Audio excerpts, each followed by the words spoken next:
Hello दोस्तों, स्वागत है आप लोगों का हमारे आज के इस वीडियो में हम भारत के इतिहास को पढ़ेंगे।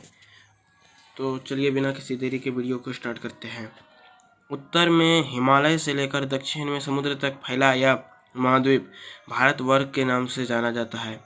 कहने का तात्पर्य है, उत्तर में जम्मू कश्मीर से हिमालय श्रृंखला से लेकर केरल के कन्याकुमारी तक फैले इस देश को भारतवर्ष के नाम से जाना जाता है, जिसे महाकाव्य तथा पुराणों में भारतवर्ष अर्थात भरत का देश तथा यहाँ के निवासियों को भारतीय अर्थात भरत की संतान कहा गया है। अर्थात प्राचीन समय में एक हस्तिनापुर के एक राजा थे जिनका नाम राजा भरत था। उन्हीं के नाम पर इस देश का नाम भारत पड़ा है और यहाँ के निवासियों को भारत की संतानें कहा गया है। यूनानियों ने भारत को इंडिया तथा मध्यकालीन मुस्लिम इतिहासकारों ने हिंद अथवा हिंदुस्तान के नाम से संबोधित किया है। कहने का तात्पर्य है, जब यूनानी व्यापारी भौगोलिक खोजों के का बाद यहाँ व्यापार करने आए थे, तब उन्होंने यहाँ भारतवर्ष का नाम हिंद रखा अथवा हिंदुस्तान रखा। और जब मुस्लिम वर्ग यहाँ भारत में घुसपैठ कर रहे थे तो उन्होंने यहाँ की भाषा हिंदी के चलते इसका नाम हिंद और फिर बाद में हिंदुस्तान रखा। और आगे कहा गया है, भारतीय इतिहास का अध्ययन की सुविधा के लिए 3 भागों में बांटा गया है। अर्थात भारत के इतिहास को समझने के लिए 3 भागों में बांटा गया है: प्राचीन भारत, मध्यकालीन भारत और आधुनिक भारत। प्राचीन भारत के सर्वप्रथम हम प्राचीन भारत के बारे में जानते हैं।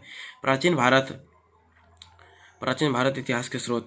प्राचीन भारत इतिहास के स्रोत हैं धर्म ग्रंथ, ऐतिहासिक ग्रंथ, विदेशियों का विवरण, पुरातत्व संबंधी साक्ष्य। आइए इन सब के विषयों में हम सब जानते हैं। धर्म ग्रंथ एवं ऐतिहासिक ग्रंथ से मिलने वाली महत्वपूर्ण जानकारी। भारत कहा गया है कि भारत का सर्वप्राचीन धर्म ग्रंथ वेद है, जिसके संकलनकर्ता महर्षि द्वैपायन वेदव्यास माना जाता है। कहा गया है कि भारत की सर्वप्राचीन धर्म ग्रंथ वेद है, जिसका निर्माता यानी कि लेखक ऋषि वेदव्यास हैं, जिन्होंने महाभारत लिखा था। वेद वसुधैव कुटुंबकम का उपदेश देता है, अर्थात यानी कि पूरी धरती को एक कुटुंब की तरह रहने का और पूरी धरती के लोगों को कुटुंब की तरह देखने का उपदेश देता है।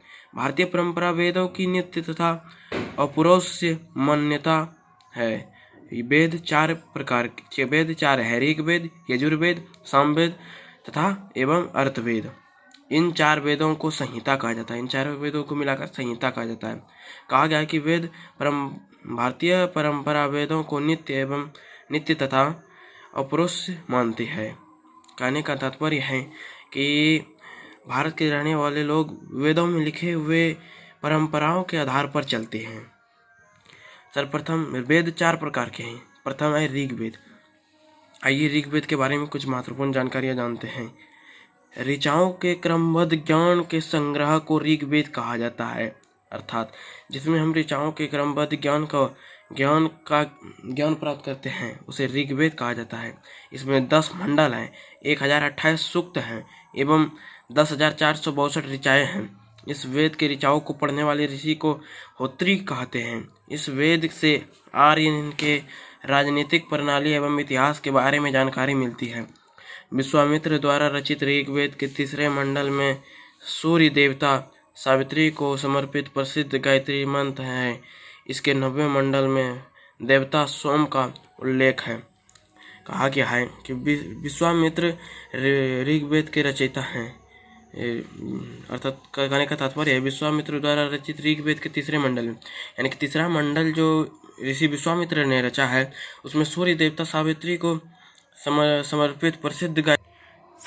समर्पित प्रसिद्ध गायत्री मंत्र है।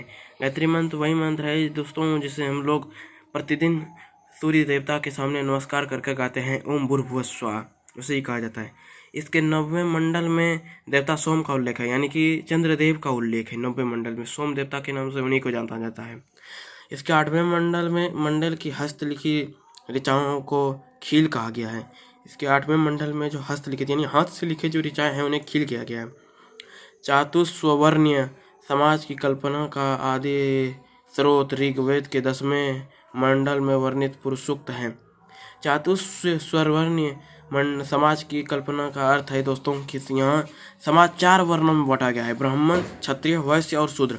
वैदिक काल में हमारा समाज 4 वर्गों में, इन्हीं 4 वर्गों में बटा था, जिसके अनुसार 4 वर्ण आदि पुरुष ब्रह्मा की क्रमशः मुख, भुजाओं, जंघाओं एवं चरणों से उत्पन्न हुए हैं। यानी कि कहने का तात्पर्य है कि चारों वर्ग के लोग ब्रह्मा के मुख, भुजाओं, जंघाओं और चरणों से उत्पन्न हुए हैं।